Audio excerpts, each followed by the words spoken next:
You ready? Wait, hold on. So no.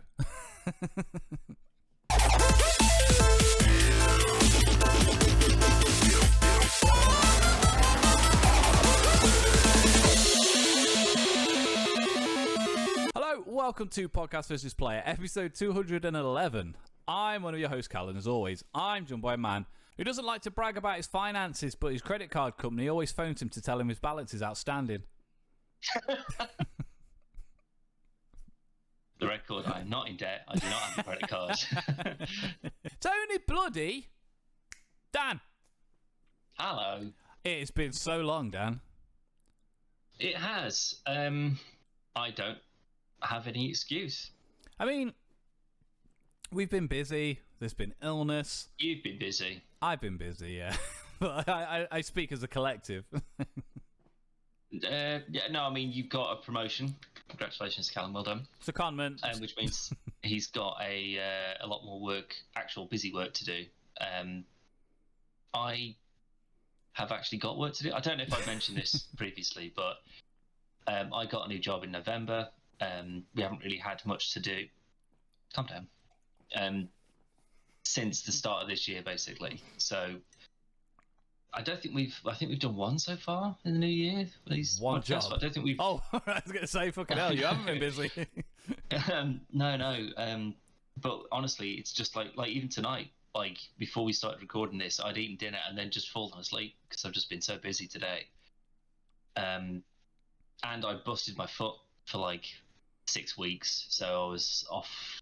You just kept doing it. But yeah, it's like, need these days at home, bang, bang, bang.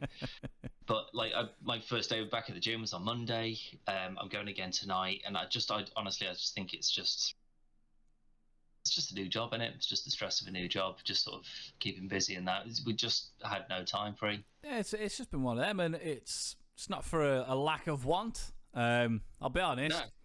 No. Not last week before, because obviously we record every other week anyway. But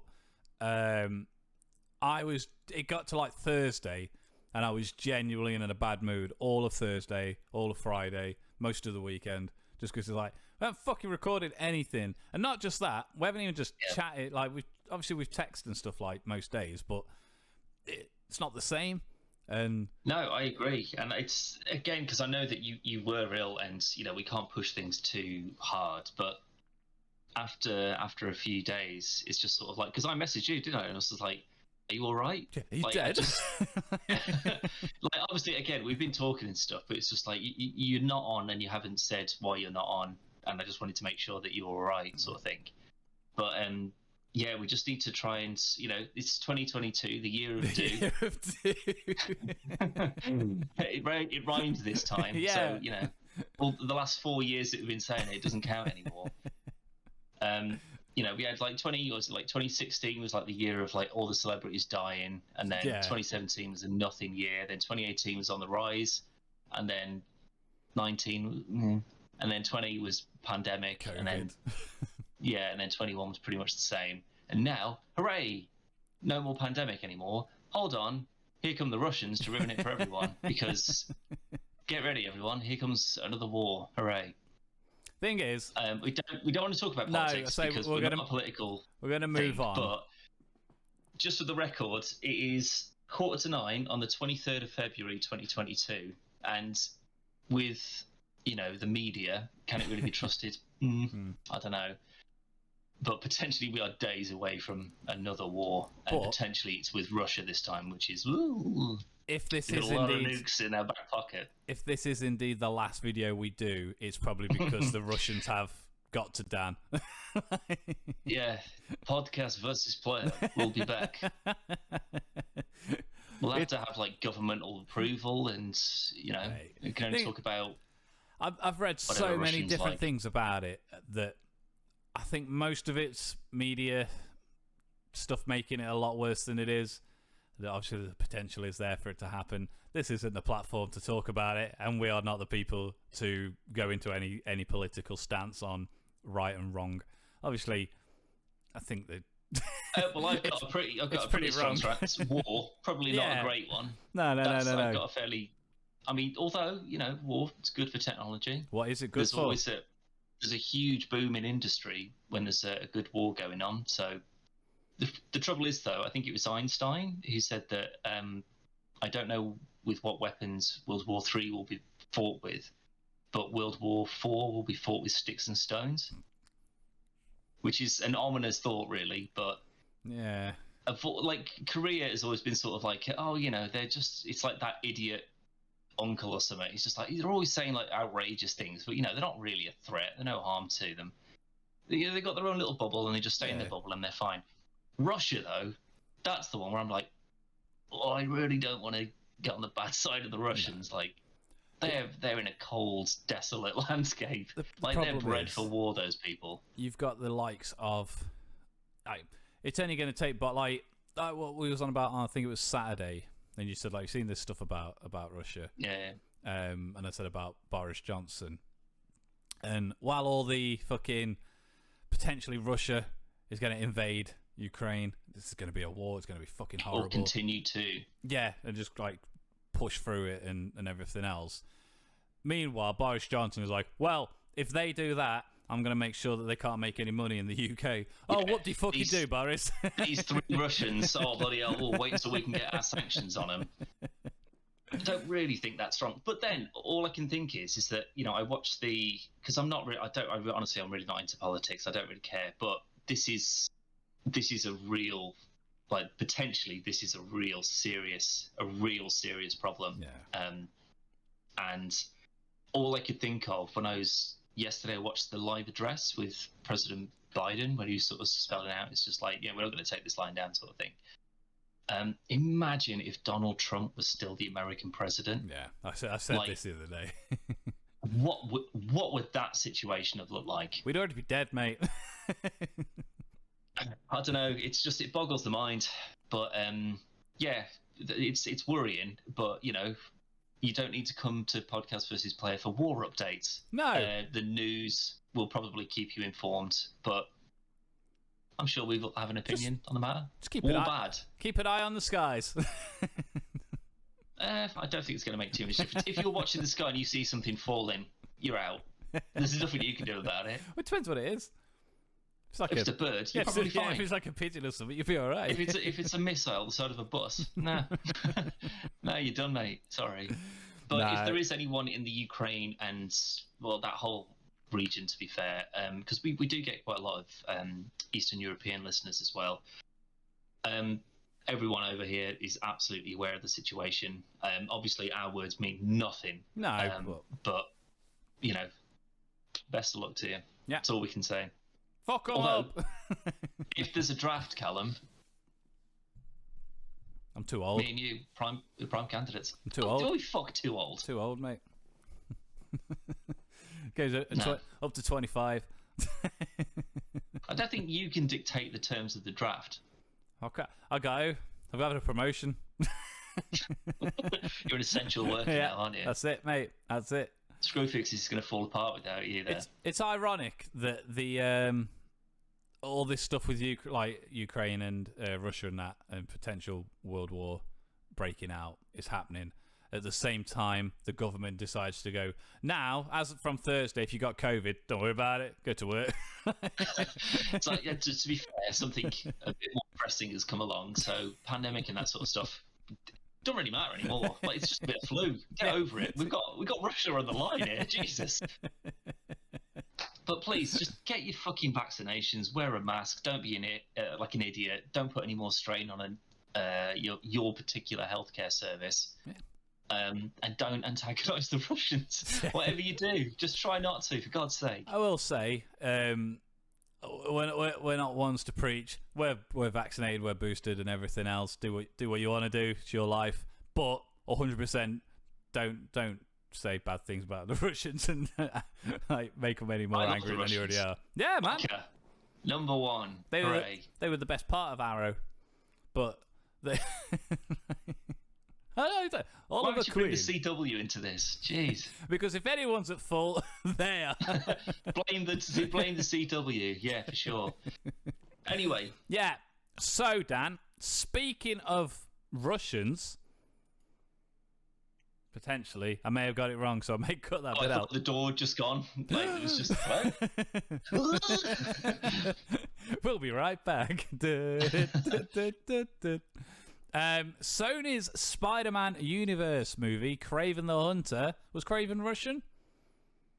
Yes. I'm pretty sure he was. Again, Eastern European-y. Yeah, he's got that Russian twang. Like Spider-Man. Hello. Spider-Man. Yeah, that's a better one. They have added an actor to play Chameleon. Oh, okay. I quite like Chameleon. Yeah, he's a rather under the radar, not really spoke about in anything outside of the cartoons and comics.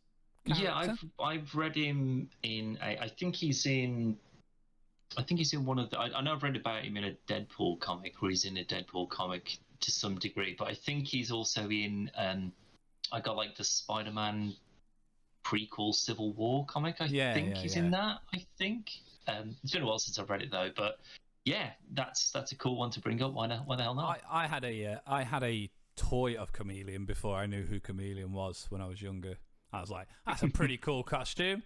And then he showed up in the cartoon. I was like, hey! Anyway, actor Fred Hetchinger, which I don't know if you've watched HBO's White Lotus, but he was in that. Nope. He is in Fear Street on Netflix, which I did tell you to watch.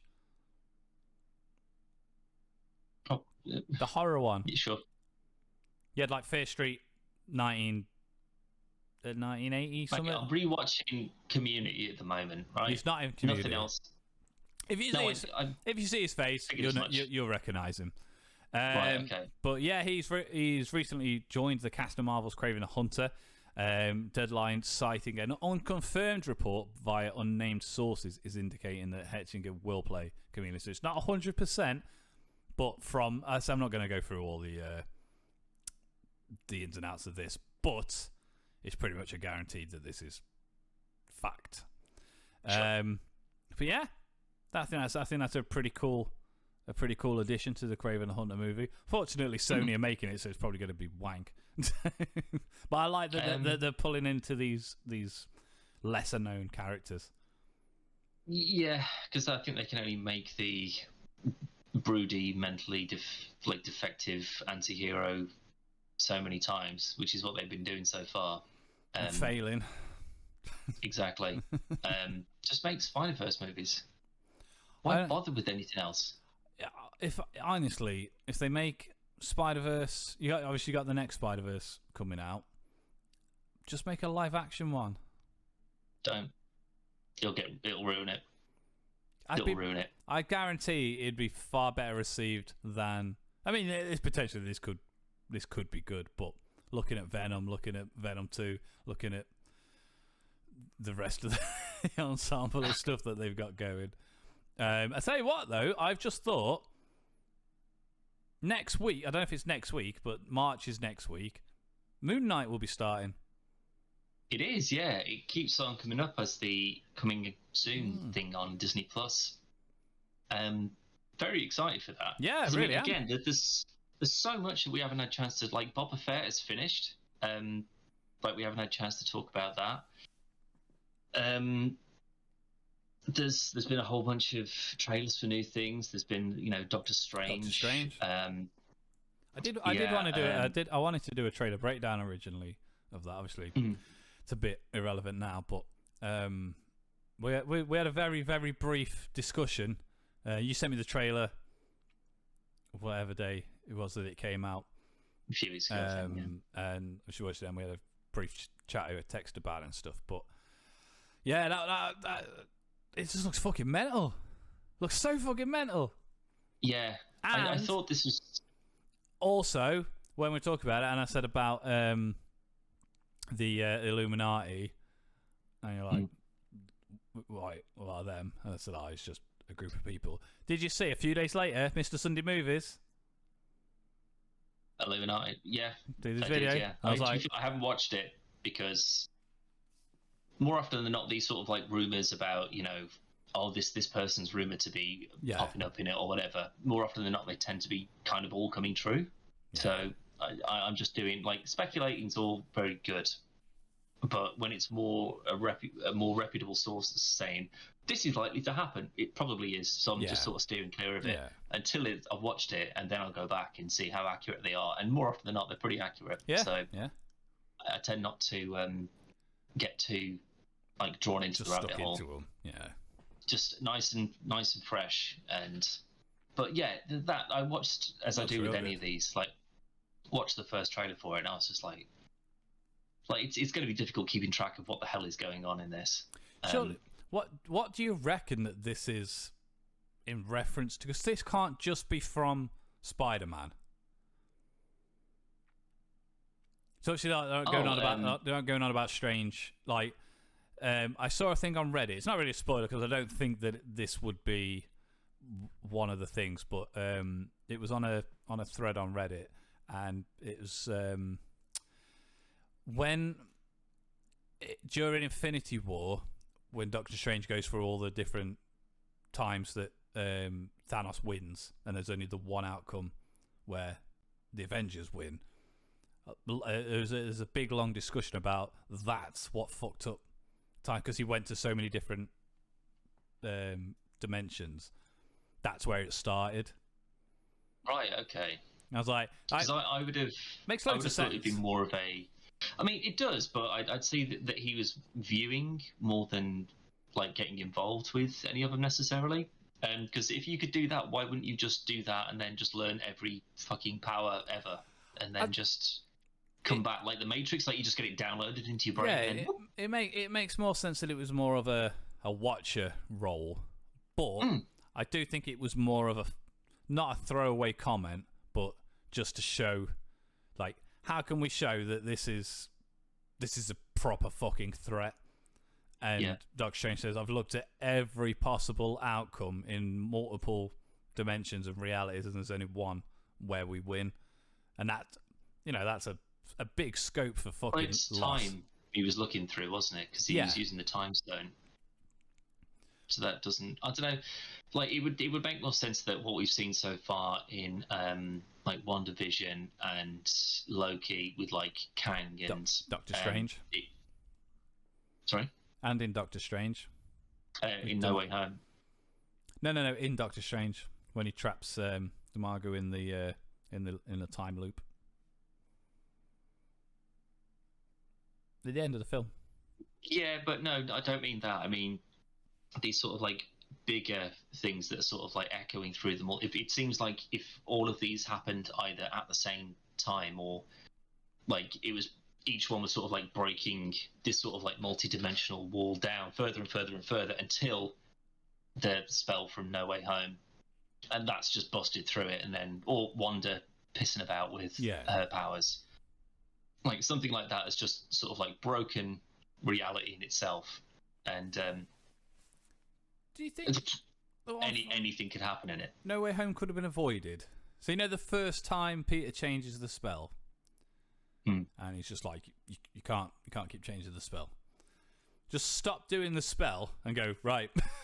What do you want? What do you want? Let's get it all out. Why can someone in the area affect the spell? Yeah, he's not even casting it. Imagine like someone just walks past and goes, "Your mom."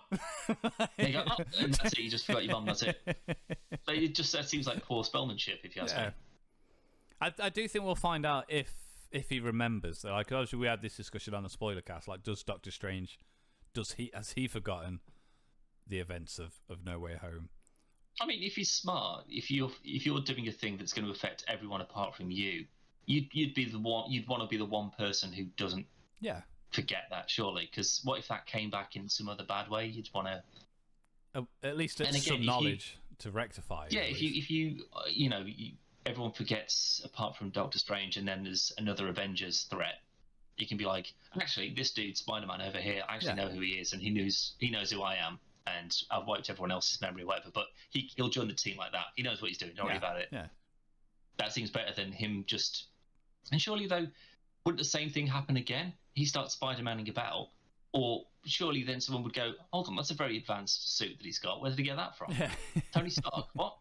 Well, he so hasn't he's got it, has stealing he? Stark tech. Yeah, do you know what I mean? Like, it would make sense that someone would be there to remember him and back him up. But yeah, I think it's just going to be. I'm trying to steer clear from it as much as possible because I reckon that there is going to be a whole bunch of shit like that. I mean, Patrick Stewart being back in it for one. The fact that they put that in the trailer. I was just about to say, like, as awesome as. Actually, we don't see, you see the back of half the back of his head, and you hear his voice. But what I don't understand why they put it in. This isn't Sony where they need to go like we need to show that, like, obviously the reports before No Way Home came out, Sony were like, put them in the trailer, and Disney were like, no, like suspense and like excitement, try to draw people in. Cool reveal, yeah. And obviously we all knew it was happening, but it was never confirmed. And then obviously we saw it, and obviously it is. But Spider-Man doesn't need. You didn't. I was going to go see it regardless of whether Andrew Garfield and Tobey Maguire was in it or not. I was going to see it. Same with Doctor Strange. If we went to the cinema and watched this and found out potentially, definitely, Professor X is in it at the cinema, that's when you find out. That would have been amazing. But this is the thing. I think that if anything, that could just be a red herring. Maybe. So they go trailer, boom, Patrick Stewart. Or like a WandaVision. Well, I mean, because he's obviously not going to be like in the film. Like, it'll be Boner. like a multi-dimensional. Like, remember that What If episode where it's just like, you're the guardians of the multiverse or whatever, and it's just sort of like, oh, it's just the normal people that we're all kind of used to. Like, these are the best. I don't think so, but sure. But if they go, okay, well, this is like a some like thing for like the TVA where it's like, this is just like a multi-dimensional court for you to be like, these are the best versions of the best people from their dimensions. And this Professor X is, so he's only going to be there to like sort of go, stop being a fucking dick, Strange, or whatever. But then he won't be in it anymore unless he's sort of like, and I've got some friends that can help, and then and then X-Men come in. It would have to be right. Someone's ringtone on their phone. That's how you usually do it. I'd love that. And then it just goes up, and it's just sort of like it's half of Logan's face. Yeah. It's like, what's up, bub? My son. And then that's it.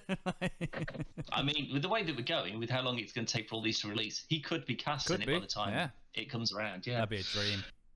But that makes me think, though, that if they're going, oh, by the way, here's Professor X, because it's not like it's just sort of like, oh, it's the back of a head and people are speculating. That's clearly Patrick Stewart's voice because he's got an incredibly recognisable voice. It's 100% Patrick Stewart. 100%. Why else would he be in it if he's not going to be, So that makes me think then that if they go, well, we're putting him in the trailer, but then that just means that that's subverting the expectations for, oh, I know that's going to happen. Yeah. For then something else. If Hugh Jackman as Wolverine turns up in this, and that's been completely under the radar, that is going to blow your tits off when you see that in the film. You could be like, I don't believe it. What are you doing here? Fighting Deadpool. I was going to some dimensional thing. I think the odds of getting Deadpool in it are real high. Purely, he's part of Disney now, isn't he? So yeah, he'll be in some weird, floaty, multi-dimensional whip-around sort of thing, and he'd just be like on the toilet or something like, hey, what was that? It's like Strange like smashes through his bathroom or something. So yeah, I think it's. I don't think that's not your. I love that this is the bar now, but like that's your Luke Skywalker in the Mandalorian. Like that's your like, oh my god. I'd argue and say this is better.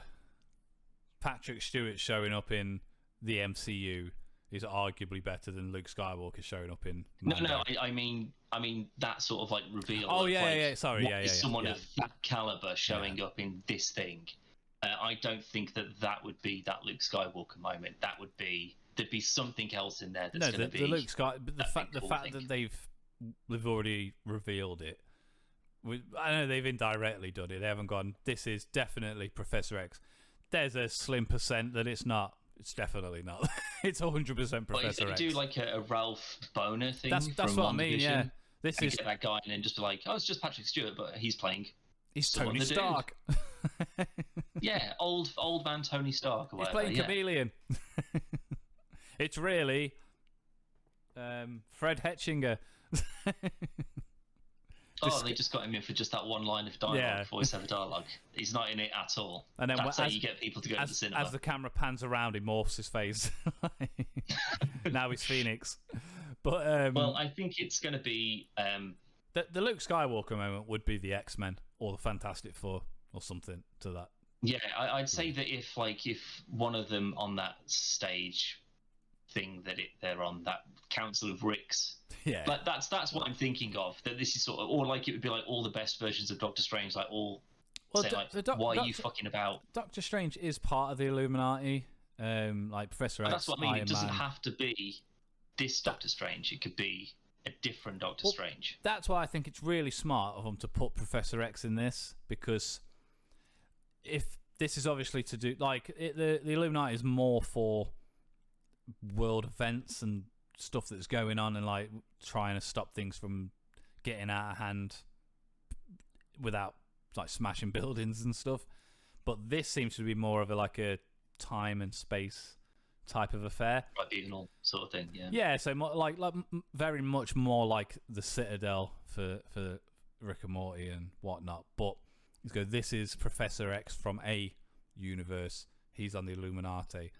But when they do bring the X-Men in, they could still recast him because it's not that Professor X. This is the universe for that one. And as good as McAvoy is, he's not Patrick Stewart. No. And I know he's getting on, but Professor X isn't exactly a physically taxing.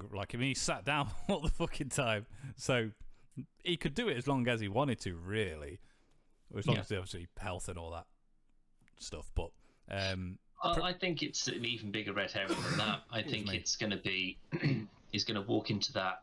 Well, not walk. No, Strange. He's going to go into that tribunal thing, and then there's going to be, maybe a couple of versions of Strange. Yeah. There's going to be a Rick Sanchez cartoon, Rick Sanchez up there, and then it's going to go across, and then it's going to be Patrick Stewart, and it's going to be Jean-Luc Picard from Star Trek, and no one saw it coming. Do you think he it got would lost be in a weird wormhole thing? Well, you did have that. There's an episode of Rick and Morty with the heist one. He's like, "You son of a bitch, I'm in." Yeah, I'm in. When he's got his jacket, he's like, "Lab coat, Doctor Strange, that Rip guy." off Doctor Strange. Rip off Doctor Strange. So it could happen. I'd say get Christopher Lloyd, dress him up as Rick Sanchez, and stick him on that stage. Don't give him a word to say, and just have the camera pan past him in the white lab coat, and he just moves on, and then everyone will just be like, "The fuck, Rick and Morty in what the fuck." I mean, to be fair, it just comes down to licensing more than anything else, wouldn't it? It depends on it, because would any of the people, would they go, "Oh, it's too mainstream"? That's we take the piss out of this sort of stuff all the time. We shouldn't really just be a part of it. But a throwaway gag, would they even care that much? I suppose you've got more chance of as they're dipping through time and space, there's in Guardians of the Galaxy game, when you're traveling through. I'm not sure how far you got in, but that big hand thing or whatever it is. Yeah. And you got all the stuff going on as you're going through. Yeah. You could have something similar to that, and you're more likely to see the Millennium Falcon or something go past really fucking quickly, in a montage of different events going on, just because it's Disney. Yep. But Rick Sanchez would be phenomenal. I'd fucking love that. That'd be awesome, wouldn't it? That whole thing was just a big old red herring, and then it's Rick in there. Brilliant. Oh dear. Obviously, we're definitely going to get multiple. We've seen in the trailer, you're going to get multiple Doctor Stranges and stuff. It just looks fucking bonkers, and a lot of people are still billing Scarlet Witch as the main villain. But I think it's going to be Doctor Strange is going to be the main villain in it. It wouldn't surprise me if it was the What If Doctor Strange, the one that destroyed his own universe. Yeah. The Watcher sort of gave him a bit of a, "Oh, why don't you help out on this sort of team?" And now he's got a new universe, and he's just sort of gone, "Actually, fuck this, I'll bounce over to another one," sort of thing. So I think that this is probably the time that we're going to see, because this is obviously the first time we're going to see Wanda since WandaVision. So this is the first time we're going to see like stuff that's been happening in these Disney Plus shows actually have an impact on stuff that will happen in the films. Potentially. So whilst I doubt, maybe TVA wise. So if it's like the new Kang, because Loki, well, female Loki, what was her name? Fuck. Lady Loki. I don't know. But she killed Kang, and the whole timeline changed, and a new Kang took over the TVA. Yeah. So, if it's a time and spacey sort of thing, maybe it's this new Kang, more of a classic kind of bit of a dickhead sort of Kang. Maybe it's Kang from the Ninja Turtles. That'd be good, wouldn't it? just as many random like Space Jam it. You just get as many franchises as you can get your hands on and just throw them all in there. You got your Men in Black, you got your fucking Terminator. Yeah. Well, I'm sure that Disney own most of these properties by now. Sylvie, of course it is, yeah. Thanks, Google. But I wouldn't surprise me if she doesn't come in at some point. They've got to have somebody from like the only ones that aren't really going to make sense is Winter Soldier, Falcon and Winter Soldier. Oh, Captain America. No, I reckon we'd probably get, because like don't forget like Hawkeye and Scarlet Witch have got they've got their own sort of like little history between them. Yeah. You know, so it would make sense if he would show up as a sort of like a passing kind of like stop being a dickhead sort of thing. But Kate showing up, maybe not. Kingpin definitely. Oh god, Kingpin. I just want Daredevil to show up in all of these now. Like he's made it to a movie. Maybe maybe he's on the Illuminati. He's that good of a lawyer. Yeah, you ruined it for us. That's what I was gonna say. Thank you. Just panning through, it's just like everyone, like Professor X, Doctor Strange, Kang, like all like people like incredibly powerful fucking people within the Marvel universe. Galactus is there. It's just Matt Murdock and she's like, I'm just a really good lawyer. Yeah, and then he does like that and he walks out, and then like the stage stops and he just falls off because he couldn't see where he was going. He's trying to do his cool guy exit and just like what was it? Who's that? Who is the Frasier? Kelsey Grammer. Have you seen that video of him doing it's like like a TED speech, like a TED talk. It's like one of them kind of things. And he falls off the stage.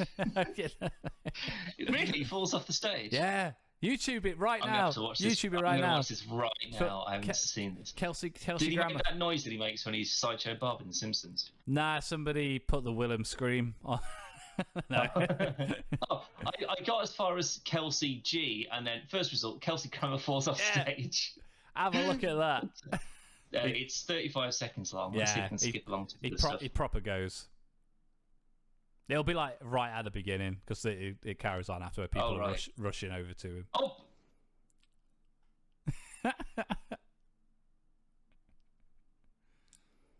Audio listeners, Dan's watching the video. Well, that's the worst quality video I've ever seen. Yeah, it's really old. It's really old. Like 240p or something, Jesus. But he just goes, whoa, yeah, it's just gone. But could you hear it? Yeah. Yeah, because he's like, oh my goodness. It's real funny. But what was he saying? Maybe we'll get Real Beast back. Maybe we get Kelsey Grammer. No, I think he's a bit past his prime now.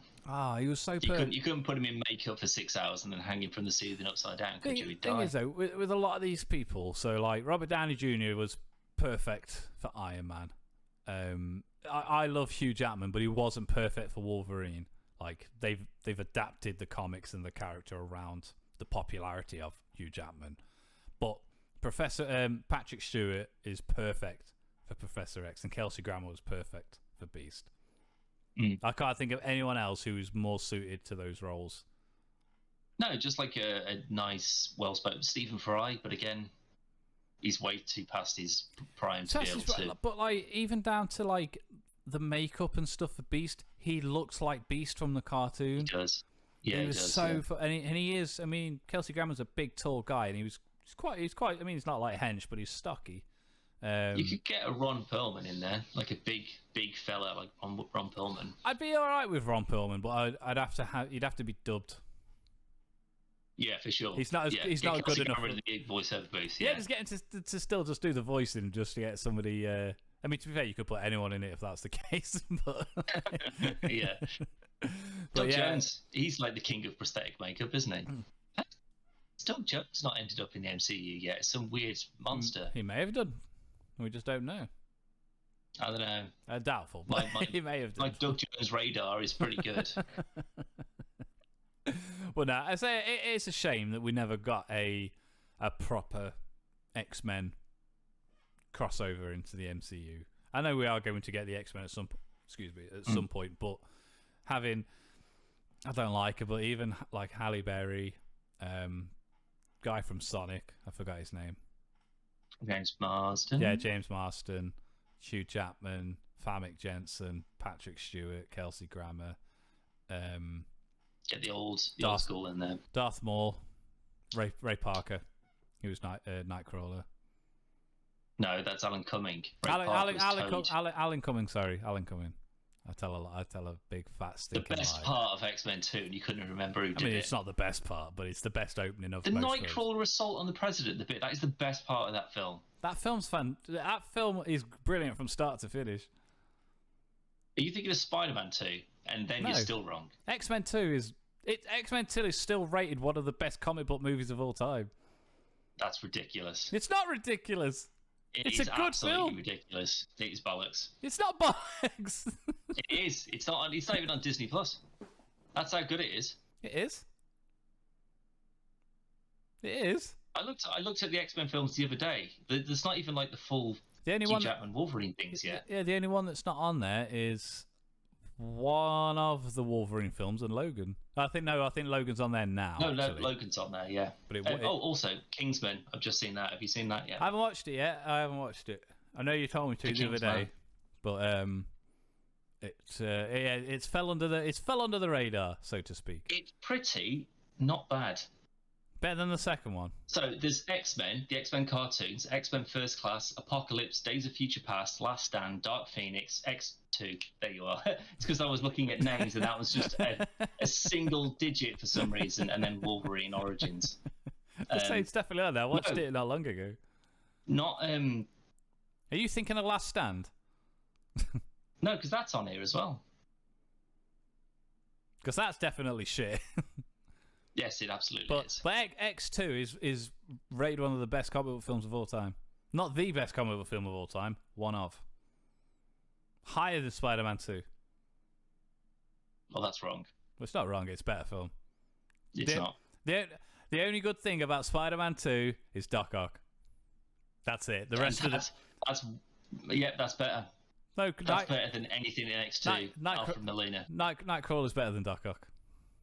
How dare you? Only in that scene. The rest of the film, he's a wet blanket. But yeah, well, you can go and take out the entirety of the Secret Service and assault the president. After that, useless. We could do with a nice, good Nightcrawler again. Like, I think that they got really quite close to him with like the new X-Men films. X-Men 1 and 2 casting was pretty bang on for the most part. Like, Scott Marsden wasn't a great Cyclops, but it was good. James Marsden wasn't a great... the Goblin King, as he's better known. The Goblin King. we changed his IMDb page to say that. And it does still say... I'll get it up now, because I don't know why we did it. It's clearly in the context of some stupid conversation we were having. I can't remember what we was doing when we did it, because this was a long time ago, this was. Yeah, it was. This was years ago. Years and years ago. James, and you can do this yourself. This has been like this for years as well.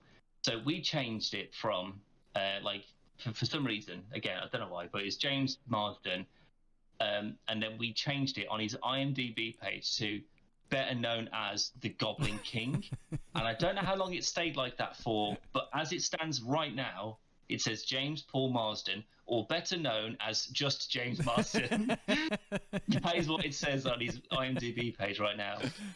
They took that out, the Goblin King bit, because obviously fair enough. But then they still left the Or better known as. Why?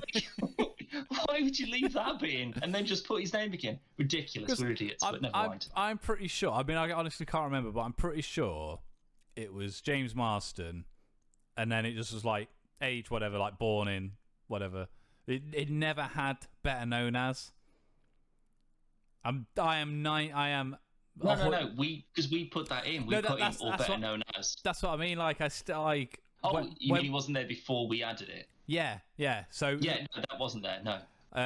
I still can't understand because she mentioned this the other day randomly. And when we went on, I had a look, and I still can't get my head around why they would leave that part of the phrase in there, like the phrasing in there. Christ knows. Just take it all out. It makes no sense at all. But it leads me to believe, because I think we checked it for like a couple of days and then we stopped looking at it. But it leads me to think that it was up there for quite a long time, a reasonable amount of time for people to go Goblin King. What?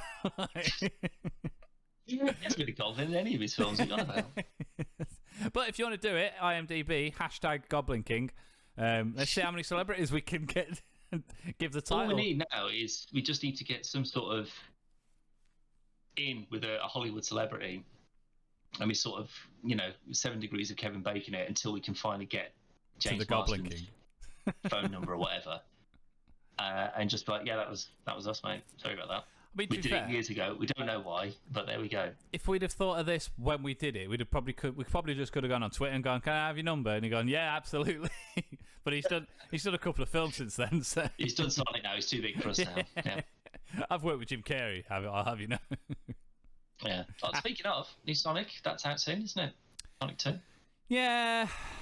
It looks all right. I think it'll be better than the first one. I wasn't overly impressed with the first one. I'll be honest. I think it'll be better than that, but it won't be any good. I did not like the first film, and I watched the first film again 2 or 3 months ago, and it was a lot better the second time around. Like, I actually sat through it. There was a few bits where I actually genuinely laughed. Well, I can tell you exactly when they were. Whenever Jim Carrey was doing something. No. Well, yeah. But the bit when they're going to the top of whatever the building is in America, I forgot which one it is. The big skyscraper one. Don't worry about it. To get the ring that's on the top. And Sonic's in the bag, and they're in the elevator. They're going up in the lift, and Sonic's talking, and that woman's like, do you have your kid in that bag? And he's like, no. I mean, yes, I do, but he's not my kid. Yeah, that bit made me laugh. But yeah, it was a lot better. The trailers ruined it. Yeah, I mean, it was 100% in the trailer. I think Idris Elba's a fucking shit choice for Knuckles, but I'm just happy that we're getting Knuckles, so I'll allow it. I still can't understand why they haven't got the voices from the Sonic cartoons to voice the characters. I mean, the person playing Tails is from the show, but I don't know. Maybe it's just one of those things where they're just not even asked. They're like, we've got a famous name that will come in and do it. I mean, why would you get like a voice actor that's just done, this one cartoon, or not even just that one cartoon, but they've just done voiceover stuff, or you can get in someone with like a big name. Yeah, Idris Elba, exactly. Yeah. Because people wouldn't necessarily go, this Knuckles isn't the Knuckles that I'm familiar with, because who the fuck is going to know about who the fuck plays Knuckles, the voiceover for it? They're going to be like, oh, Idris Elba. Tommy Giretti. The Office, and only The Office. I made That's that name the only thing he's ever done. But no, I get it. It makes sense. It's just sometimes, specifically Idris Elba, I will say, it's quite jarring, because no matter like if you're familiar with the shows or anything, that's remember Matt from Two Best Friends? One of the very few videos he did where he's on camera and you're showing he does like an apartment tour and he's showing off like his. Is it just full of Godzilla toys? Yeah, it's just Godzilla and Street Fighter posters and this that, and the other. It is. But he's talking and like the one of the opening things of the video is like he's like, I know what you're all thinking.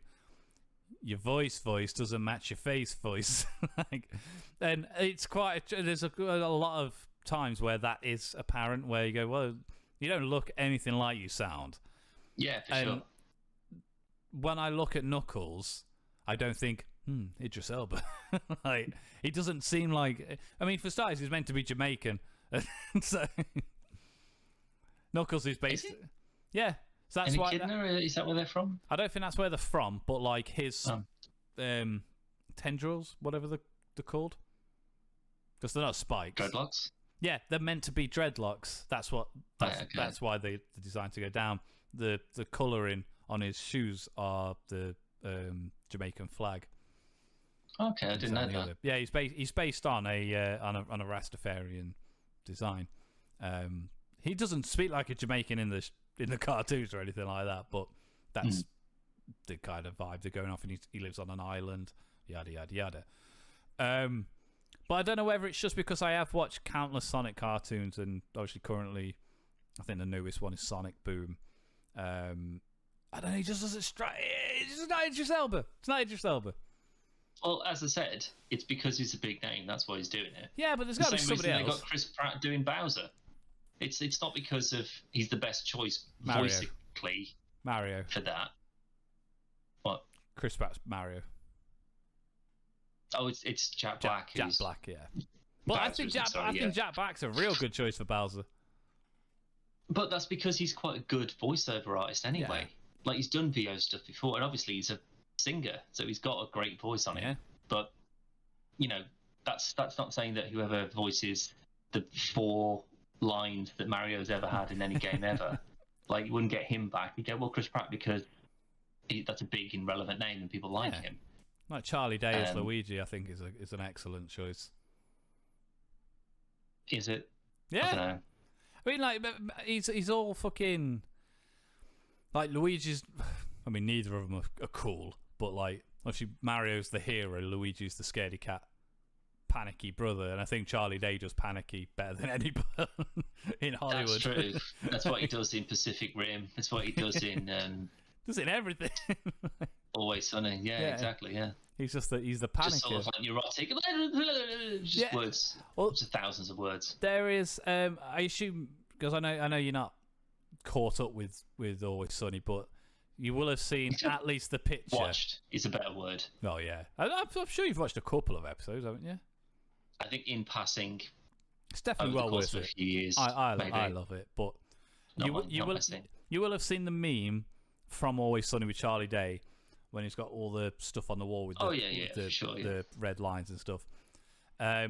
Somebody did a Blender video, got like a 3D model of Luigi and animated it and everything else, but it's to that thing, and it's it's so good. it until you see it in action, you just go, that's Luigi. And if he doesn't talk like that in the games going forward, I'll riot. But I get it. I mean, there's no way you couldn't make a film with. I forgot the guy's name. The person who voices Mario has voiced him for like the last 40,000 years, and I believe he wasn't even asked to do it. But would you watch that film? Like, we got to save the world there. Yeah, but it is this very stereotypy kind of accent. Yeah. And it's something they haven't moved away from, even in more recent years. But it's not like he has a ton to say anyway. He doesn't. No, that's the point. But yeah. If it's a silent protagonist, if it was a Doom film, I mean, I know there's been 2 Doom films, but let's say this is a Doom film that's actually relevant and like based on the games and has a Doom guy or a Doom Slayer. The last thing you'd want is for that Doom person to speak ever. They don't speak. They smash things and shoot things, and that's What if it was Charlie Day? If that was like his weird, like neurotic Jiminy Cricket on his shoulder, just sort of like, kill the ball, make sure you kill the ball. Fine, that's fine. Like his Cortana, just jabbering on at him. Yeah. Oh, that's starting soon. Yeah, and the actual Halo, and we're actually getting a Halo series. Remember, it was a film forever ago that turned into District 9, and then it was rumored that it was going to be a TV show like 10 years ago, and then it's actually a thing now. It actually does exist as an actual TV show. The only thing I know that we got Forward Until Dawn, which was I quite liked. Forward it's Until fine, Dawn. but it's not good. It was. It was like a machinima short, wasn't it? This is from 7 or 8 years ago, but it was. I still quite liked it. You know, it was good to see a Master Chief kicking ass and stuff. It worked, and I think obviously this looks miles better, but obviously a lot more expensive as well. Better, yeah. I do think having the Leprechaun from American Gods, for the life of me, big fella. Yeah, I can't remember fella. his name, like his real name, but in terms of size and everything else, perfect. Yeah, huge. Huge guy. Real good Master Chief. I don't like the look of Cortana. That's the only thing I don't like. This is it. Like, do you go as accurate as possible? Because what if they go, well, this is just like Cortana's it's a different version of Cortana. Like, because this is obviously a prequel to the game. So what if Cortana gets a redesign and then she becomes like, because in the first Halo game, isn't that the first time that he gets that Cortana? Isn't that when they're introduced? I think it is, but I think it's more introducing us as the player to maybe so, yeah. But it's I honestly can't remember. I don't know. But I don't. But the thing is, if it's supposed to be the same Cortana that then follows him through whatever happens in the games, why would you not have because it's not a real person, is it? No, it's still CGI. This is exactly. This is why so I don't get why. It'd make more sense if Cortana started off as a real person, something happens, and they download a consciousness, or she becomes like a Jarvis kind of thing. Yeah, but backwards. No, because Jarvis is. Oh, no. Ignore me. It was a person, then an AI, then a robot. Yeah. So, but I mean, other than that, though, it looks. I think it's just going to be. I think it'd be a difficult first season because how can you have like all of the like elites and grunts and brutes and stuff running about? Because that's all of those would have to be completely CG characters, unless like when you look at things like like the Lost in Space robot. Like quite a bit of the time, that's a practical thing. When it's doing shooting and running about and stuff like that, obviously it's not real. But what was it? I Am Mother, that Netflix show? Film, sorry. Yes. With the robot. I think for a lot of that, that's also. Thing. Yeah, that's practical, like a person in a suit sort of thing. Yeah. It's really dark though. Got, a lot of that film. The elites and that's true. Yeah. But like a flappy mouth sort of thing, you need to animate that. But if you've got a sort of like a talking head sort of thing, and you can just animate a mouth, and it's just a head. Star Wars like a static head sort of thing. Star Wars it. I don't think you could with because they're like all like prehensile like Predator fluffy mouth things. Suppose it would look so shit if they were just like, "Hello, how are you, Master Chief?" It would just look terrible. What if they were saying that? Bang! Oh, I'm one of the scriptwriters for the CW. Did you know? He could tell. Yeah, it's. I think it's going to be good though. I think it looks really good, and I'm really excited. But it's like we've been spoiled with some of the Disney Plus stuff, like Mandalorian and stuff looks way fucking better, effect wise and stuff. And if you look at Boba Fett, like in the last, not the last, but I think the penultimate episode, where it's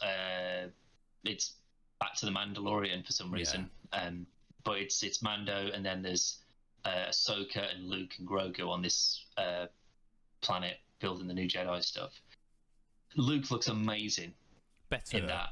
I'm pretty sure they nailed it down. That when he appeared in The Mandalorian, and people were just like, "Boo! That deep fake looks awful." There was a lad on YouTube that took that footage and made it look better, and Disney hired him. And then is that what they did? Yeah, that bit 100% happened. He was on YouTube. He was like, "I've made it look better," and then it went all over the internet. Disney hired him. I'm pretty sure he's the one that's done this one for that. If that's the case, it shows when you get talent that can just do it properly. Because as soon as that came up, and it was just like, "Oh, it's Luke again," it's like, "Oh, is this going to be a bit disrupting? Is this going to be a bit jarring?" And I was just like, "Fuck me, they've upped their game." Like it's like that they knew that people just sort of like, "Oh, it doesn't feel quite right." It'd have been less time. They just worked on that. It'd have been less time heavy to just get Sebastian Stan to do it, but they missed that. They missed it. Yeah, you missed your chance now. Like if you're going to recast, you do it the second that you bring him in. Yeah, you don't do it after you've already had him in there. But like, I think that because I know that it's been a bit of a sort of a diversive kind of series and how it ended and stuff. It wasn't spectacular. It was all very close quarters, and it was just based on Tatooine and the best two you know, just him trying episodes to were keep his power and stuff. Mandalorian. So They were, and maybe that's the point. Maybe it's sort of like, oh, okay, well, this isn't going to be, because it's not, you know, huge cosmic consequences in the Force and, you know, all these other cool characters and stuff like that, because it's going to just be set on one desert planet. yeah, Maybe we need something to kind of like get some cool factor in there. So what were the best things received about The Mandalorian? The Mandalorian, number 1. Grogu, number 2. Luke and Ahsoka being in there, 3 and 4. Let's just have an episode where that just happens, and that'll just boost everybody back up again. well, everyone's still happy. But Let's do another one. I was so disappointed, though, that in that last thing, I mean, it would have ruined it, and I probably would have hated it if it had happened, but because it didn't, I'm really upset that it didn't. But I'm devastated that Luke and Ahsoka and Grogu didn't show up and just chop everybody the fuck off. I would have been, oh my god, it would have been the worst. It would have been so bad. But it could have made no sense. Well, they just turn up to help Boba Fett. Like, Luke doesn't like this guy. Why would he be in there to sort of... But it just felt this was such a waste. I know it's just setting up stuff for Mando season 3, but yeah, I'd say get more fucking Jedi in. Like, there's clearly others that are banging about. You know, some of the other Clone Wars characters and stuff, like Cad Bane showing up like a motherfucker. Well, perfect. I honestly think Cad Bane is the best looking prosthetics in Star Wars. Well, I know that so there's been fucking good. There's been quite a few people who've sort of gone like, oh well, if you look at this next to the Clone Wars thing, it's like, yeah, but that's also an animated, and all the faces are all a bit oddly proportioned anyway. But in terms of making that species look good, like even the Rhodians, that, you know what a Rhodian is, don't you? Yeah. So even the Rhodians that they had in like Boba Fett stuff, they're clearly just, it's a dude in a mask with big floppy fingers that can't do anything properly. That's what I mean. Like the. But that's classic. That's fine. But this guy, in terms of that whole look and that sort of like just constant snarl and the voice and just nailing people, I thought it was brilliant. Yeah, absolutely brilliant. I was dead happy when he showed up. The obviously spoilers for Boba Fett. Yeah. I do think it's been out for weeks now. It's fine. I'm very, very optimistic that we are going to get the likes of Ezra and whatnot. An Ezra or a Kanan or a well, definitely not Kanan, but Hera. Maybe Hera. Something like that. Well, Hera's in Rogue One. She's also in that game. Rogue Squadron. Or Star Wars Squadron, sorry. Yeah. Which is, as far as I'm aware, is also canonical as well. But, you know, why not get a Cal Kestis in there? You know, why not get Iden Verso from Battlefront? Why not get them in there? As much as I want, the next one I want Ezra, and then I want an Ezra and Thrawn Disney Plus TV show. That's 100% what I want, and I'm willing to pay and fund it. However, I'm willing to pay you, Disney, £5 English pounds for this incredibly expensive show that I need you to make. I will continue to subscribe to Disney Plus. But what is more likely and easier would be Cal Kestis, because he looks just like Cameron. But again, the same as Iden Versio and the others from Battlefront, Inferno Squadron from Battlefront 2. They're all mo-capped actors. Yeah. Get them in. They'd absolutely be up for it. You know why they won't do Cal Kestis? Because I'm pretty sure no one knows him. That as well. But as soon as the second one is out, EA don't have the license anymore. Oh, do you reckon they want to just sort of distance themselves? I reckon they will. Even though it's a great game, and I imagine the sequel's going to be way better, and he is a good character, I reckon that'll be the last we see of him. And I hope not. I really do. I hope not.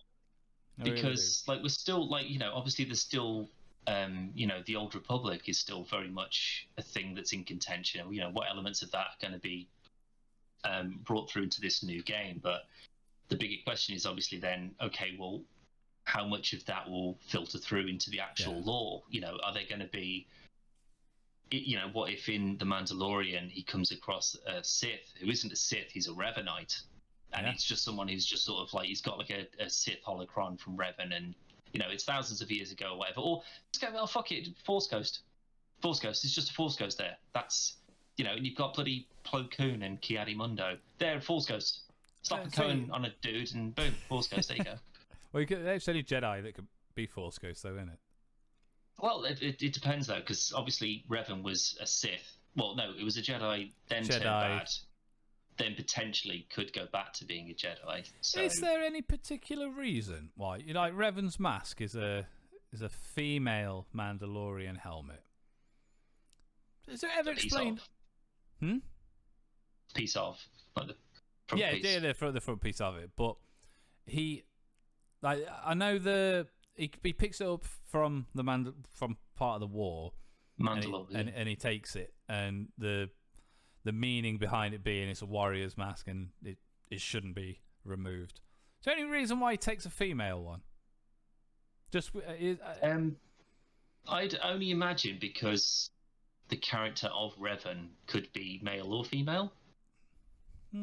Yeah. So why not? Or maybe in the game, like we're not saying he's like fluid, gender fluid, but I mean, like in the game, you can select are you male or are you female, but he's predominantly male, like in media and everything else. Well, that's the thing. It doesn't exist in media. Yeah, like he's in Galaxy of Heroes. No, as in like, I'm talking like books and comics and stuff. Oh right, yeah, but I mean they don't count anyway. So they do. It's always legends. Yeah, and but even then, it's sort of like the whole Spiderman thing. It's just sort of like it doesn't matter. He was in the Clone Wars. What is beneath the mask? It could be anybody. He was in the Clone Wars. It could just be what? He's in the Clone Wars cartoon. Yeah. No, that was a deleted scene. You ding that. Still counts. No, if they don't put it in the fucking show, it doesn't count. It's on YouTube. and his name's part of the rankings on the second new Star Wars film. There's a list and Revan's on there. Say it again? And I forgot the name of it. What's that about? The second Star Wars film of the new trilogy. The Last Jedi. Sky. Yes. Yeah. I forgot what is the list for? It'll come to me in a minute. There's a list, and Revan is on the list. A list? Yeah. I forgot what the list for. In The Last Jedi? Yeah. Because are you thinking of Rogue One? Because there's a list in there that's like a whole bunch of stuff. Revan on list.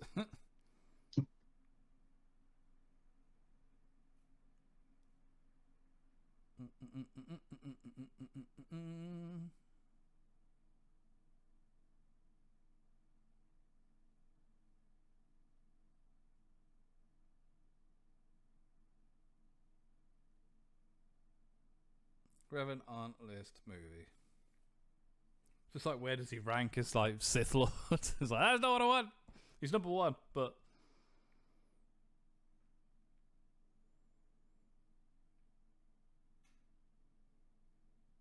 so it's coming up, but it's when you click it doesn't take you to the bit.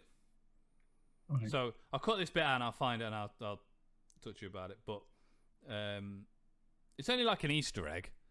That's all it is. So, 3, 2, 1. But speaking of, though, obviously we'll wrap it up shortly. The cinematic trailer for Knights of the Old Republic MMO. There's a new trailer for the new content. I was just about to say that. Yeah, have you watched it yet? Yeah, I've watched about 4 times. it's fucking spectacular, isn't it? Real good. Like, why do we not either have an animated movie or a video game that looks like that? That looks amazing. The team that make all of these cinematics for the Old Republic MMO, these are the same people that do like the CGI stuff for like Deadpool and everything else. They've got a lot of big. I'm pretty sure they did the Arkham Origins cinematic where it's Deathstroke versus Batman in the shipping yard.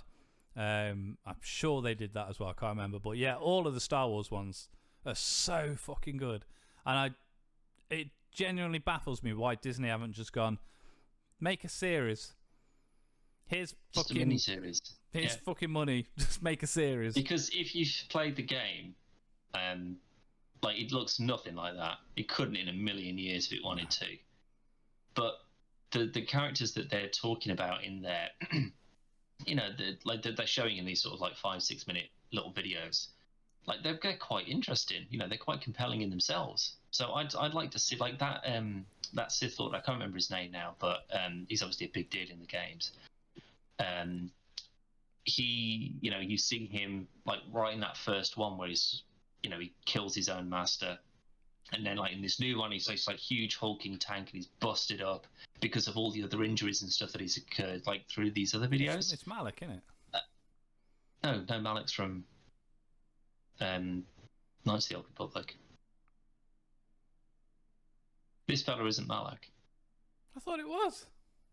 No, he's got the same injuries. Malak's lost like yeah, no, so he's like lost guy. the bottom of his bottom jaw, but he's in like he's if you join the Sith, like he's like one of the dudes that you talk to for like missions and stuff, I think. But like I want to see, like, you know, what else has he been doing? Where's his story coming into this? You know. See, I'd like to see a. I still want an Old Republic, or Knights of the Old Republic TV show or movie, and I obviously it's a touchy subject for some people. I still genuinely think, hand on heart, Knights of the Old Republic and Knights of the Old Republic 2 have better characters, better story, and a more like a richer not experience, but like I'm more interested in the stuff than any of the films. And I love the films. Any of the films. Yeah, I love all the films, including the prequels. They have their merits, but I think the likes of Revan and Malik and Kreia and well, maybe not fucking the Ebon Hawk. It's no Millennium Falcon, but like the Handmaiden, like all the characters. I like most of the characters in these two games, and yeah. But this is also, don't forget, this is a 60-hour story that's explained in one game, whereas you've got, like, all of the other Star Wars properties added together probably don't come to the same amount of time as two of those games. Yeah, I suppose. So there's a lot more time to kind of stretch these things out. But I do agree that, like, when you've got, like, what is it, K2SO, like the Alan Tudyk robot from Rogue One, that's a great character. Yeah. Like, he's funny, he's sarcastic, he's, you know, he says the right things, he's useful. But he's not an HK-47. No. Like, HK-47 has got so much more character than that guy. But again, you're talking about like 9 minutes of screen time or whatever it is compared to a character that you could have with you pretty much from the get-go for like 80 hours. Like, and you know, you have to learn these people's backstories and stuff if you want to get all of the information out of the game. So there's plenty of stuff to play around with. And also don't forget as well that they're not constrained by that's what I was going to say. You can't have this thing happen here because that would contradict what's happened over here. Like they go, well, it's 3,000 years before. Fucking do what you want. It doesn't matter. This is why I can't get my head around why we had a Skywalker saga after having a Skywalker saga. It's like the best thing they could have done was just gone, well, this new one is fucking 10,000 years before the first one's even happened. Well, they're still planning on doing that, aren't they? Isn't Rian Johnson, isn't he doing a Old Republic thing?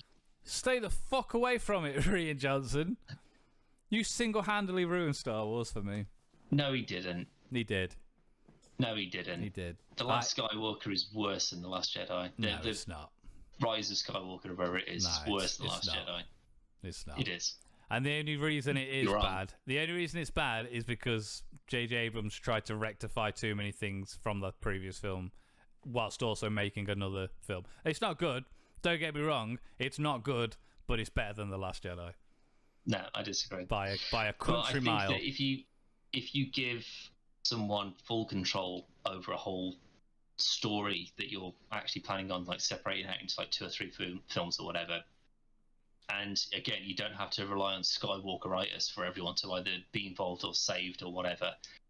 If you just go, okay, the only things that you're going to need to do if you setting this. You're not even setting it in the exact same situation as these games that are so beloved, and they don't even need to cross over. Yeah. Well, but I don't think you even have to do it. I mean, you could do it from like when like Revan and Malak start the Jedi Civil War with the Mandalorians. Maybe that'd be great. That's constantly talked about in the game. You know, that'd be a cool thing.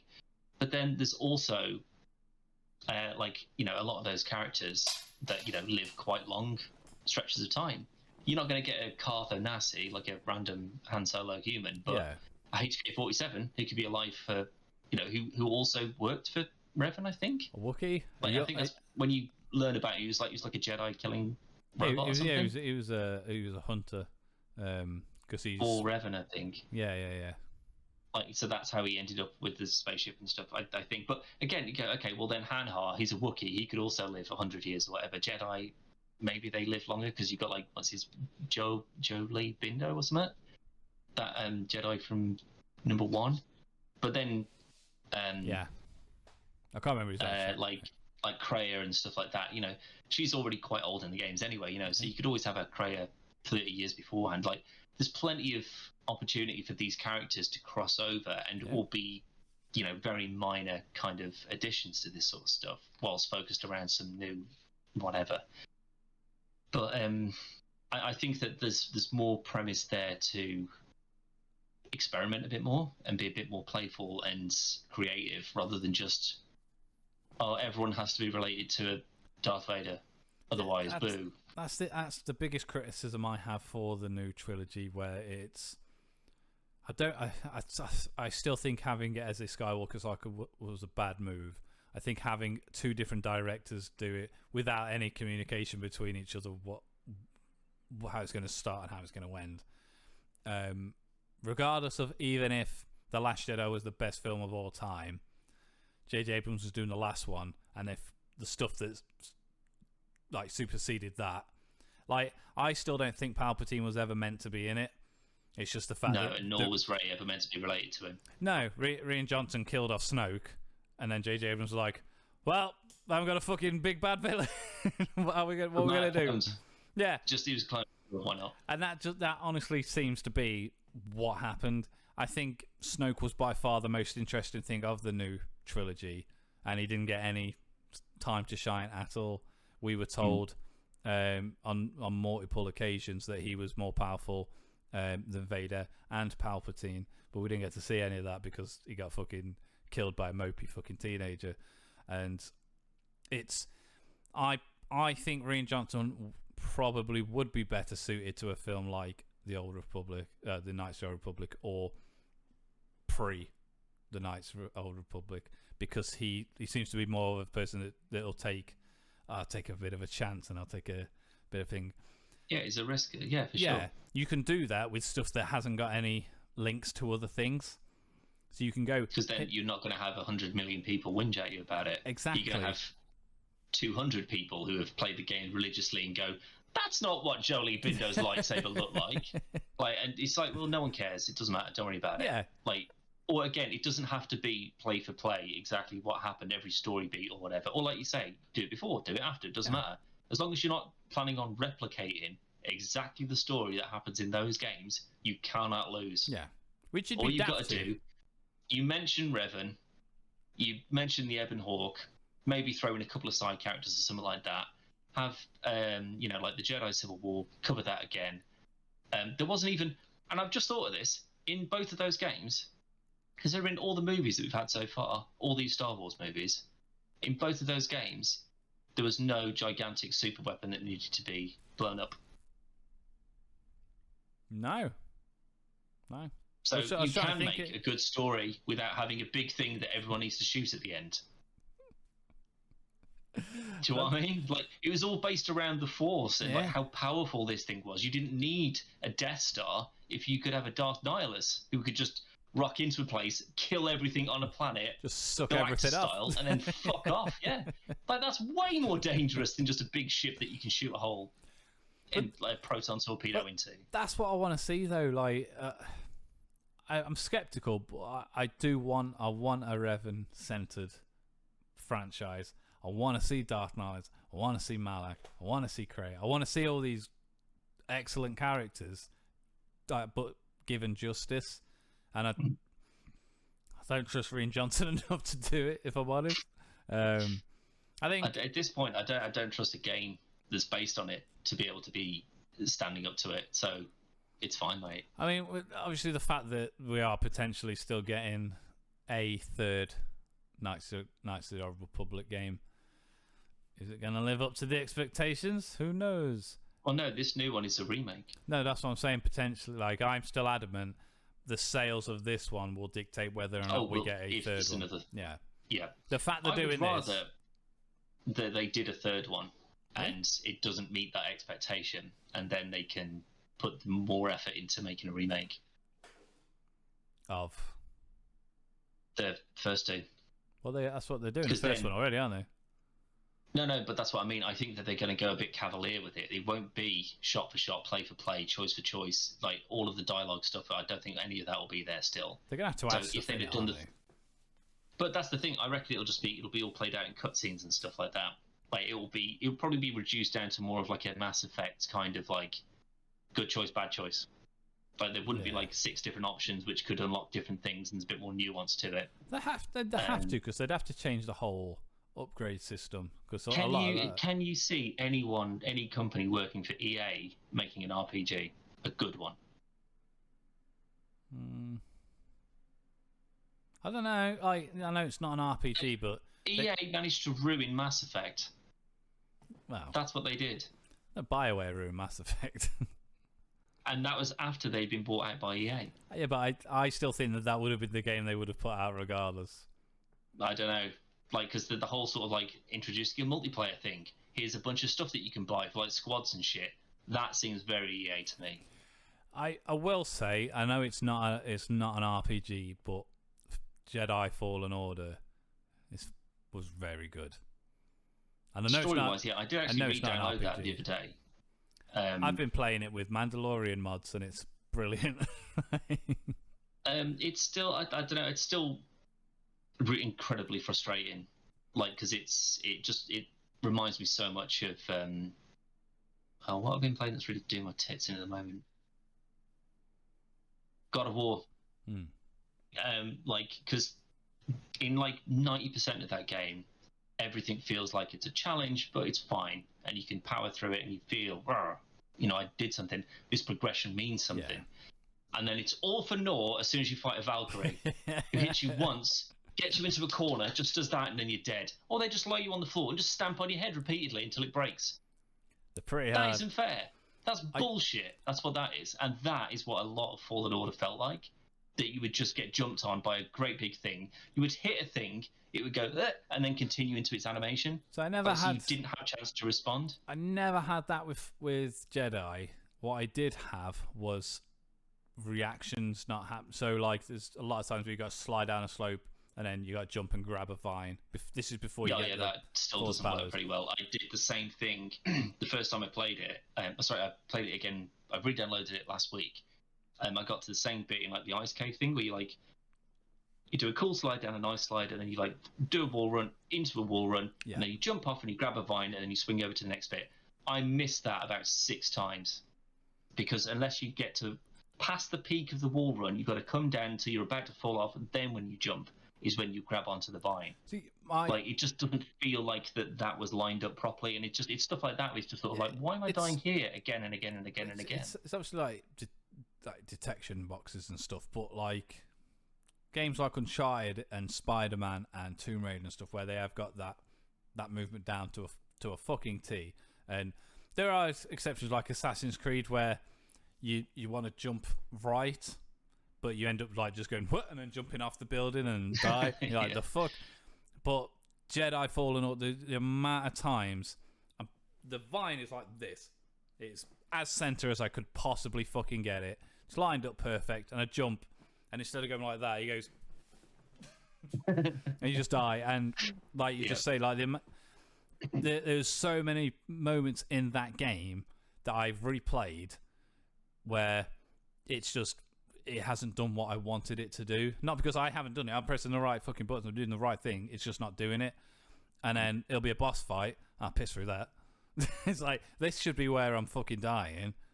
See, like it's when it gets to like when there's a room full of stormtroopers, that to me is when it becomes amazing. Yeah, because combat's everyone very just good. unloads on you, and they're just nothing, and then you just flick them over, zap, dead. Next one, whoop, gone, and then a giant toad. It will just kill me every time, and it's just like fuck me. Why am I fighting this stupid thing? Why am I not fighting an AT-AT?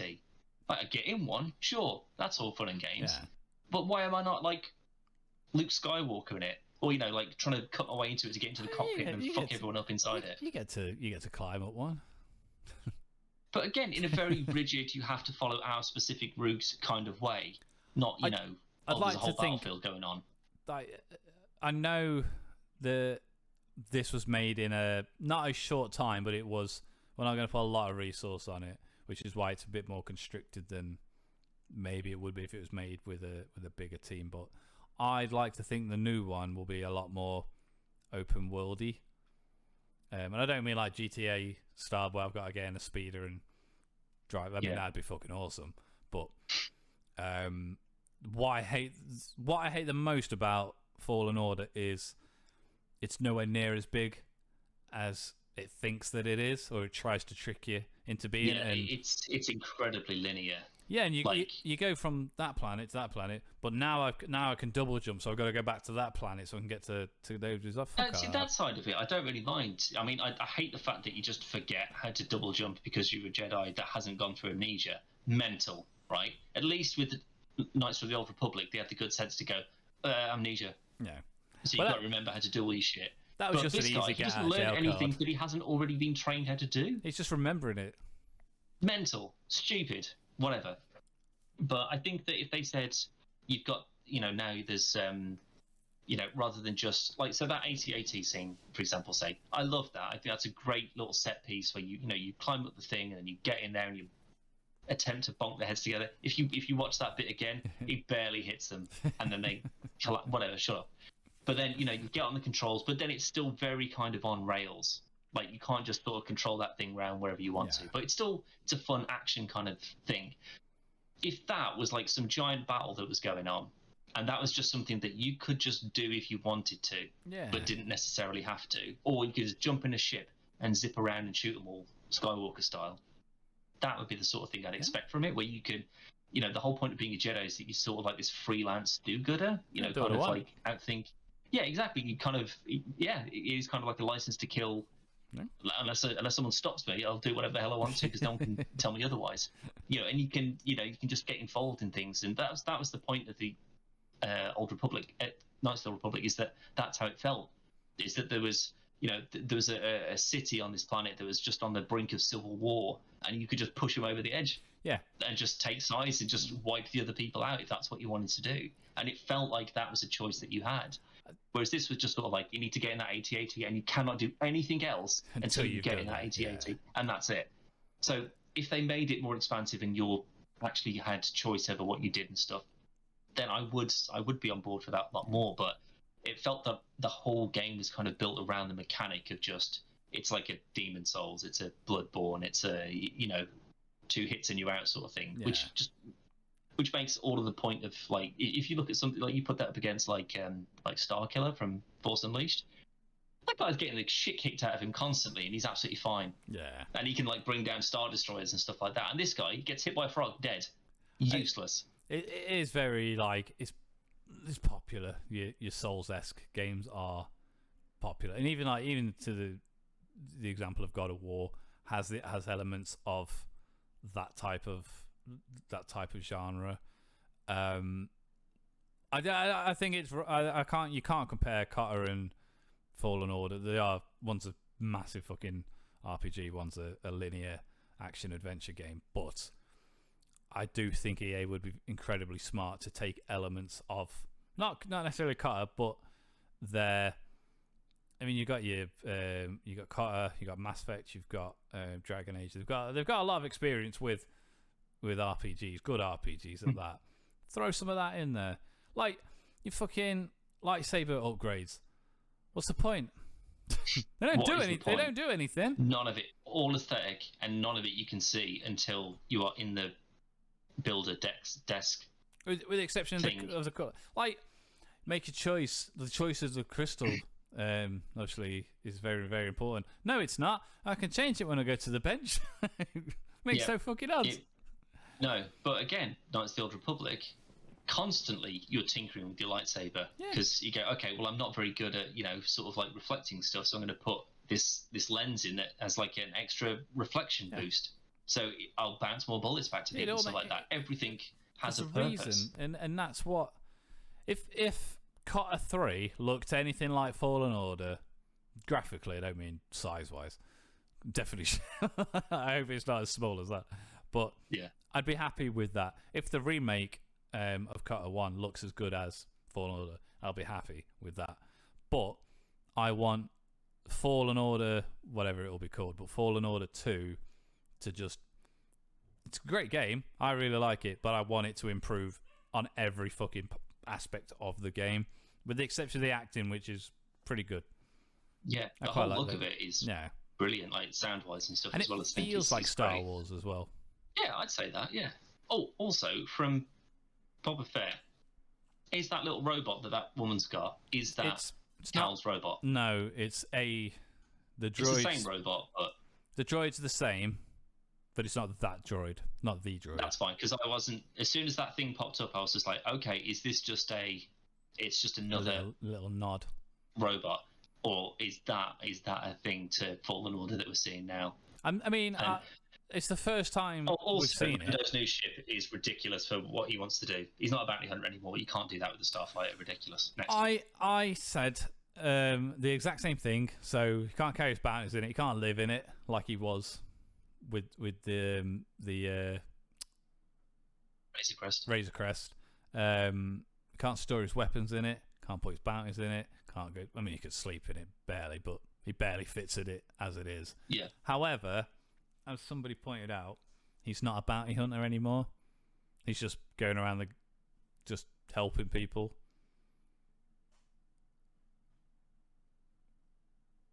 He's just very little bounty in. But that still means then that he's got no fixed address. Where's all his posts going to go? Russia. Care of Naboo Starfighter, wherever I end up, it's fine. I love the fact that it's just got like a NOS button on it as well. It's a spaceship that can go at the speed of light, but anyway, here's a turbo button, because sure, why not? Also, the second that they finished building that ship, I actually really quite like it. I thought the Naboo Starfighter was quite a cool little callback to Phantom Menace, but as soon as they put that fucking thing with the dome on the back, and I was like, well, there's Grogu. See, that's where Grogu's going to go. With him. Yeah. Because why on earth would a robot need a little plastic bubble to sit in?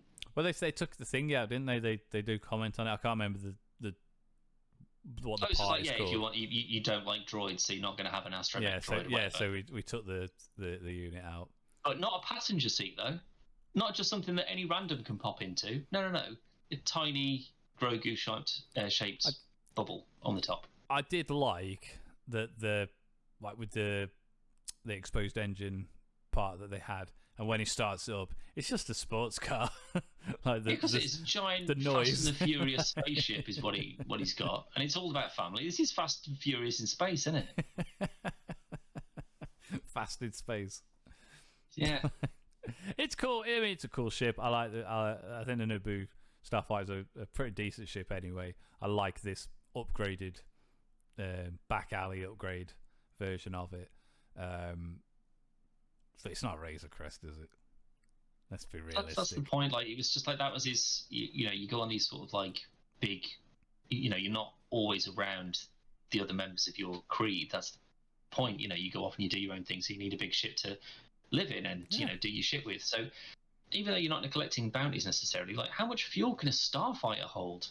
But they're meant for that's why they come from big ships. I was going to say, they don't. It's like fighter planes on an aircraft carrier. You don't fly to across the world in a fighter plane. It won't be able to do it. Yeah. You need something to land on and refuel. So unless you're just hopping planet to planet to planet to planet forever, you're never going to be able to. And plus, that thing, it looks like if it takes one shot, it is dead. There's not a lot of armor to it, is there? It's like a 50-year-old spaceship. Like, yeah, fair enough, it's in retrofitted and whatever, but if anyone takes a lucky shot at that, I can't imagine it doing much. You can't imagine it doing it well. Like if they knock the speed out, he's done for. Yeah, it doesn't look like he can. The Razor Crest was old, but it could take a bit of a it's a Millennium Falcon, bit of a janky beat up, whatever. Don't do that. All they've got to do is aim at where he's sat. It's just also glass. true. It's just Why glass. didn't they just go? Oh, okay, we'll just get this Starfighter. So it's going to be small, but because it's small, with the amount of Beskar that we've got around, all the armor can be made out of Beskar. Yeah. That's another thing. Nothing would ever damage it. When the just bing. When the armorer takes the spear off him, say Beskar's not used to make weapons. I mean, the handle of the Darksaber's made of Beskar, and I'm pretty sure they've made weapons in the past out of Beskar. I'm pretty sure like vibroblades and knives and stuff like that are all. But maybe it's ceremonial. Regardless, she only took like that much of it. What happened to the rest of it? Maybe she wants some new armor for herself. Just the tip. But I mean, to be fair, she's making it like she's knitting a tiny little vest for something with the biggest head. Like when you're shooting at something like Grogu, you're not aiming at his fucking chest, are you? You're aiming at his massive green head. Did you guess it was chainmail before they opened it? No, as to what his little trinket thing was going to be. When I thought it was like a little brooch or something. That's exactly what I was going to say. Like I assumed it was just going to be like an insignia or like something he could wear. I didn't think it was going to be fucking chainmail. Shoulder piece. Yeah. But I mean, I thought if it's sort of like, it's okay, you put a thing on and it like Tony Stark, so he like presses the button and he just turns into like a Grogu suit. Like you just stand on it and then just pull it out like that, and then it just builds a Mando suit around him. That'd be brilliant. I don't know. Also, Grogu, you idiot! If you're sat with Luke Skywalker and he's like, "Yo, do you want like this Yoda's lightsaber, and I'll teach you how to be a sweet Jedi like Yoda, and he'll live for 100 years," or this flimsy thing that won't protect you if you get shot in the face, and I'd be lightsaber every time. I'd take both. Put it on. And then go, and then I'm having that as well. Yeah. And what are you going to do? Because you can't kill me now. Oh wait, you can because of my ridiculous giant green head. It's just no. It seems like he just wanted to offload him, or it was cheaper to not keep having him come back into the show. Don't keep on having Luke Skywalker in because it's just going to take away from what you're actually doing. I will say that we are gonna wrap this up. However, the one thing that I will say I didn't like was the poor puppet animation for Grogu's jumping. But it's literally very clearly on do that. CGI. Yeah, I don't know how you do it properly. But as soon as you do that, you lose the puppetry, which is like with old like. But it's not. It's not 100% puppet anyway. They already do mixture of puppet and CGI, so I can't understand why they didn't do it for the jumps. I think that they did it the wrong way around though. Like when Luke is sort of like having a little jaunty jog with him on his back. That's not how Yoda trained him how to do that. Yeah, but like Luke should have got on Grogu's back, and then Grogu should have been running through the forest doing flips and stuff. He'd have been incredibly powerful by the end of that. Maybe when he's a little bit bigger, yeah. As he is now. Then again, he could have held him up by the force and ran. I mean, he's lifted up an enormous bloody rhino thing. And I don't think it's out of his. And that was before he could control his powers. Exactly. Now he can just sort of like just shut down a Rancor, But then, like nobody's business. When he snuggles up to the Rancor in the sand, that's all CGI. Oh, is it? Yeah, I suppose that because it won't bend that way and do that. That's what I mean. Like stuff, he gets in and he bends his knees and his legs are like shuffling in the sand as you can tell because it looks great, unlike the stiff puppet anime. Like I like the puppetry stuff in it, but you can tell what bits are CGI and what bits aren't. Yeah. But it was you could just definitely tell they got to the points where they wanted him, and then there was strings, and they're just jumping him, and it just looked really fucking dodgy. Like if you look at Yoda in like Clone Wars when he's doing that same stuff, it just looks daft. that was such a long time ago. It just looks silly though. Like I think you just got to accept the silliness with the puppets. Yeah, I don't mind it. Like Yoda's more extreme because he's gone from hobbling along to pinballing all over the fucking room. But as is the Sith Jar Jar theory,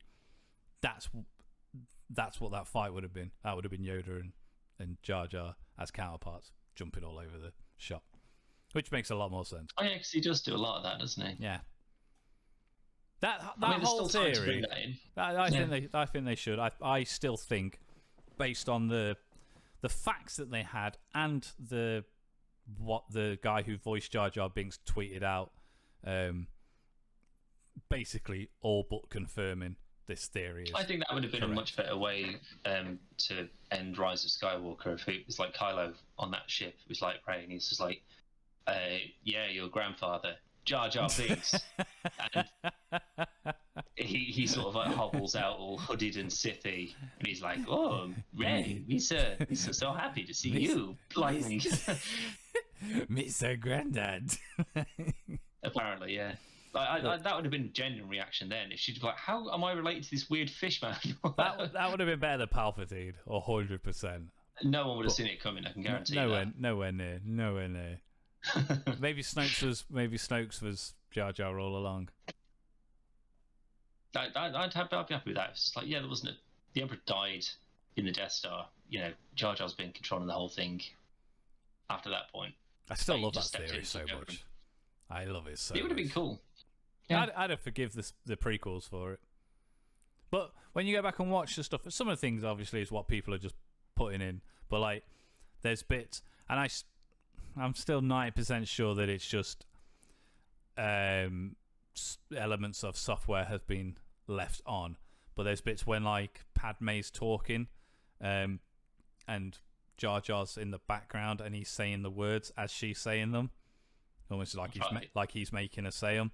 I think what most likely is the animator got lazy, forgot to turn off a voice sync button, and it's just. Or he's supposed to be just having a conversation in the background.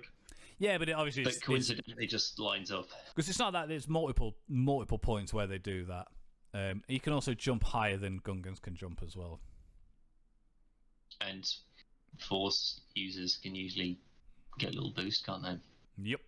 All the stuff is there. Like if you're not aware of this theory, we'll probably leave a link in the description. It's well worth checking out. The big whole long Reddit thread about it. There's videos and stuff, but it would have saved the prequels in my eyes. Not much wood. No, not a lot of wood. Anyway, we're gonna leave it there. Dan, it's been an honour, and I've very much missed you. And I think, as we put a video up the other day for part 2 of Constable Higgins and I forgot. I don't know, Rex something. Hank something. Hank. You was Hank. Hank. I think we should do some more cops.